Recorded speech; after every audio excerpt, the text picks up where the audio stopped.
Livre de l'Exode. Chapitre 4. Moïse reprit la parole et dit : Mais voilà, ils ne me croiront pas, ils n'écouteront pas ma voix. Ils diront : Le Seigneur ne t'est pas apparu.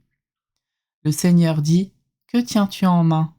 Moïse répondit : Un bâton. Le Seigneur dit : Jette-le à terre.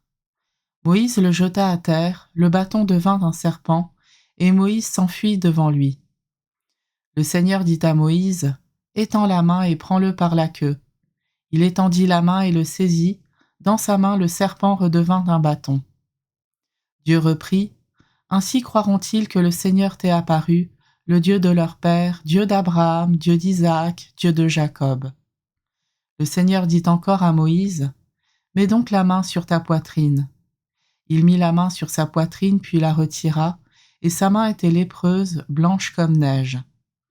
Le Seigneur dit : Remets la main sur ta poitrine. Il remit la main sur sa poitrine, puis la retira. Elle était redevenue comme le reste de son corps. Ainsi donc, s'ils ne te croient pas, s'ils restent sourds à la voix du premier signe, ils croiront à cause du second signe. Et s'ils ne croient pas encore à ces deux signes et restent sourds à ta voix, alors tu prendras de l'eau du Nil et tu la répandras sur la terre sèche. Et l'eau que tu auras puisée dans le Nil deviendra du sang sur la terre sèche. Moïse dit encore au Seigneur : Pardon, mon Seigneur, mais moi je n'ai jamais été doué pour la parole, ni d'hier, ni d'avant-hier, ni même depuis que tu parles à ton serviteur. J'ai la bouche lourde et la langue pesante, moi. Le Seigneur lui dit : Qui donc a donné une bouche à l'homme ? Qui rend muet ou sourd, voyant ou aveugle ? N'est-ce pas moi, le Seigneur ? Et maintenant va, je suis avec ta bouche, et je te ferai savoir ce que tu devras dire. Moïse répliqua : Je t'en prie, mon Seigneur, envoie n'importe quel autre émissaire. Alors la colère du Seigneur s'enflamma contre Moïse et il dit : Et ton frère Aaron, le Lévite, je sais qu'il a la parole facile, lui. Le voici justement qui sort à ta rencontre, et quand il te verra, son cœur se réjouira. Tu lui parleras et tu mettras mes paroles dans sa bouche. Et moi, je suis avec ta bouche et avec sa bouche, et je vous ferai savoir ce que vous aurez à faire. C'est lui qui parlera pour toi au peuple, il sera ta bouche et tu seras son Dieu. Quant à ce bâton, prends-le en main, c'est par lui que tu accompliras les signes. Moïse s'en alla et retourna chez son beau-père Jéthro. Il lui dit : Je dois m'en aller et retourner chez mes frères en Égypte pour voir s'ils vivent encore. Jéthro lui dit : Va en paix. Au pays de Madian, le Seigneur dit à Moïse : Va, retourne en Égypte, car ils sont morts tous ceux qui en voulaient à ta vie. Moïse prit sa femme et ses fils, les installa sur l'âne et retourna au pays d'Égypte. Il avait pris en main le bâton de Dieu. Le Seigneur dit à Moïse : Sur le chemin du retour vers l'Égypte, songe aux prodiges que j'ai mis en ta main. Tu les accompliras devant Pharaon.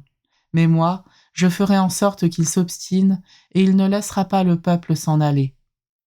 Tu diras à Pharaon : Ainsi parle le Seigneur. Mon fils premier-né, c'est Israël. Je te dis : Laisse partir mon fils pour qu'il me serve, et tu refuses de le laisser partir ? Eh bien moi, je vais faire périr ton fils premier-né. Or, en cours de route au campement de nuit, le Seigneur rencontra Moïse et chercha à le faire mourir. Tsipora, sa femme, prit un silex, coupa le prépuce de son fils, en toucha le sexe de Moïse et dit : Tu es pour moi un époux de sang. Alors Dieu s'éloigna de Moïse. Tsipora avait parlé d'époux de sang à cause des circoncisions. Le Seigneur dit à Aaron : Va sur la route du désert au-devant de Moïse. Il y alla, le rencontra à la montagne de Dieu et l'embrassa. Moïse transmit à son frère toutes les paroles que le Seigneur l'avait envoyé dire et tous les signes qu'il avait ordonné de faire.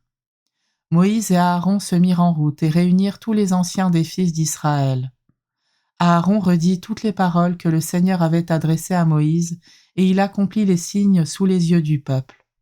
Et le peuple crut, il comprit que le Seigneur avait visité les fils d'Israël et qu'il avait vu leur misère. Alors ils s'inclinèrent et se prosternèrent.